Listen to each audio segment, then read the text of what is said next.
ఇటీవలి కాలంలో పంటల సాగులో రైతులు ఎదుర్కొంటున్న ప్రధాన సమస్య కలుపు. కలుపు నివారణకు ఒకప్పుడు కూలీలను ఎక్కువగా ఉపయోగించుకున్నా ప్రస్తుతం ఉన్న కూలీల సమస్య వల్ల కలుపు మందులపై అధికంగా ఆధారపడుతున్నారు. కలుపు మందులు రెండు వైపులా పదునున్న కత్తి లాంటివి. అవగాహనతో సమగ్ర చర్యల్లో భాగంగా వాడితే ఎంత చక్కగా పనిచేస్తాయో, వాడాల్సిన విధంగా వాడకపోతే అంతగా చెరుపు చేస్తాయి. పూర్తిగా మందులపైనే ఆధారపడకుండా ఇతర పద్ధతులను వినియోగించుకోవాలి. రబీ వరిలో కలుపు నివారణకు వాడదగ్గ కలుపు మందుల గురించి తెలియజేస్తున్నారు ఆచార్య ఎన్జీ రంగా వ్యవసాయ విశ్వవిద్యాలయం, పశ్చిమ గోదావరి జిల్లా మార్టేరు ప్రాంతీయ వ్యవసాయ పరిశోధనా స్థానం శాస్త్రవేత్త డాక్టర్ రమేష్ బాబు. ముఖ్యంగా వరి పంటలో మనం గమనించినట్లయితే 3 రకాల కలుపు మొక్కలను మనం గమనించవచ్చు. అది గడ్డి జాతి కలుపు మొక్కలు, అలాగే వెడల్పాకు కలుపు మొక్కలు, తుంగ.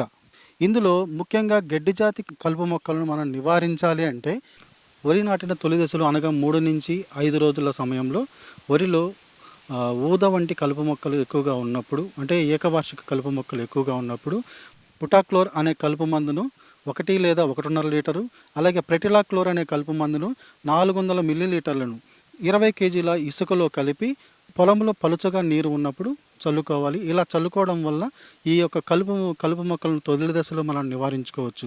అలాగే గడ్డి మరియు తుంగ కలుపు మొక్కలు ఎక్కువగా ఉన్నప్పుడు ఎకరాకు మనం 4 కిలోల బుటాక్లోర్ 5% గుళికలు, దానితో పాటు 4 కిలోల 2,4-D ఇథైల్ ఎస్టర్ 4% కలుపు మందును 3 నుంచి 5 రోజుల లోపు నీరు పలుచుగా ఉన్నప్పుడు 20 కిలోల ఇసుకతో కలిపి చల్లుకున్నట్లయితే ఈ కలుపు మందు వలన మనము గడ్డి జాతి కలుపు మొక్కలనే కాకుండా తుంగ, వెడల్పాకు కలుపు మొక్కలను కూడా నివారించుకోవచ్చు. అలాగే వరి నాటిన 20 నుంచి 25 రోజుల సమయంలో వరి పొలంలో మనము గడ్డి, వెడల్పాకు కలుపు మొక్కలు ఎక్కువగా ఉన్నట్లయితే దీనిని నివారించుకున్నట్టుగా మనము 100 మిల్లీలీటర్లు బిస్పైరిబాక్ సోడియం అనే కలుపు మందును 200 నీటిలో కలిపి పిచికారీ చేయడం వల్ల ఈ యొక్క 25 నుంచి 30 రోజుల సమయంలో ఏదైతే వెడల్పాకు కానివ్వండి, గడ్డి జాతి కలుపు మొక్కలు అయితే వరి పొలంలో ఉంటాయో వాటిని మనం చాలా సమర్థవంతంగా నివారించుకోవచ్చు. అలాగే వరి నాటిన 25 నుంచి 30 రోజులప్పుడు పొలంలో వెడల్పాకు కలుపు మొక్కలు ఎక్కువగా ఉన్నట్లయితే ఎకరాకు 400 గ్రాముల 2,4-D సోడియం సాల్ట్ 80% లేదా 400 మిల్లీలీటర్ల 2,4-D అమైన్ సాల్ట్ 58% ద్రావణములు, లేదా ఇథాక్సీ సల్ఫ్యూరాన్ 50 గ్రాములు 15%, లేదా 8 గ్రాములు మెటాసల్ఫ్యూరాన్ మిథైల్ 10% ప్లస్ దానితో పాటుగా క్లోరిమ్యూరాన్ ఇథైల్ 20% 200 లీటర్ నీటిలో కలిపి కలుపుపై పిచికారీ చేసినట్లయితే నాటిన 25 నుంచి 30 రోజులప్పుడు వరి పొలంలో కనిపించే వెడల్పాకు కలుపు మొక్కలను సమర్థవంతంగా నిర్మూలించవచ్చు. అంతేకాకుండా ఈ యొక్క కలుపు మందులు పిచికారీ చేసే సమయంలో రైతులు కొన్ని తప్పక పాటించవలసిన సూచనలు ఉన్నాయి. అవి మనం చూసుకున్నట్లయితే కలుపు మందును ఉపయోగించే సమయంలో రైతులు ఖచ్చితంగా లేబుల్ పైన ఉన్న ఇన్ఫర్మేషన్, లేబుల్పై ఉన్న సమాచారాన్ని తప్పగా చదువుకోవాలి. దానితో పాటుగా సిఫారసు చేసిన మోతాదును మాత్రమే, సిఫారసు చేసిన కలుపు మందును మాత్రమే వాడుకోవాలి.